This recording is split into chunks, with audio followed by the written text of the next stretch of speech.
എല്ലാവർക്കും അറിയാം ആഹോർ താഴ്വര. ആഹോർ താഴ്വരയുടെ സവിശേഷത എന്താണ്?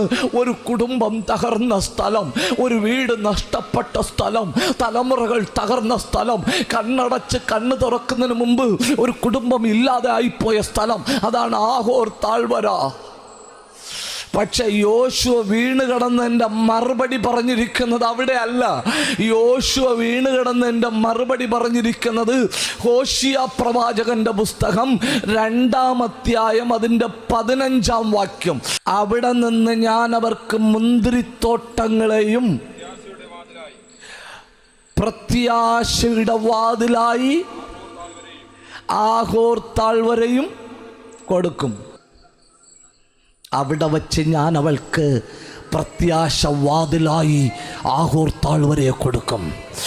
ഇതിനു മുമ്പ് നിന്റെ കുടുംബം അറിയപ്പെട്ടത് തകർച്ചയുടെ പേരിലെങ്കിൽ ഇനി നിന്റെ കുടുംബം അറിയപ്പെടാൻ പോകുന്നത് പ്രത്യാശയുടെ പേരിൽ.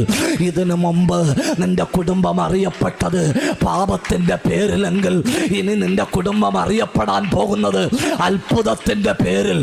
ഈ ശബ്ദം പോരാ, ഈ ശബ്ദം പോരാ. എവിടെ തകർന്നുവോ, എവിടെ ഇല്ലാതായോ, എവിടെ ഉന്മൂലനാശം ചെയ്തുവോ, എവിടെ ഇനി എഴുന്നേൽക്കത്തില്ല, എല്ലാം തീർന്നെന്ന് എഴുതി തള്ളിയോ, അവിടെ തന്നെ ഇതാ നിനക്കൊരു പ്രത്യാശയുടെ വാതിൽ.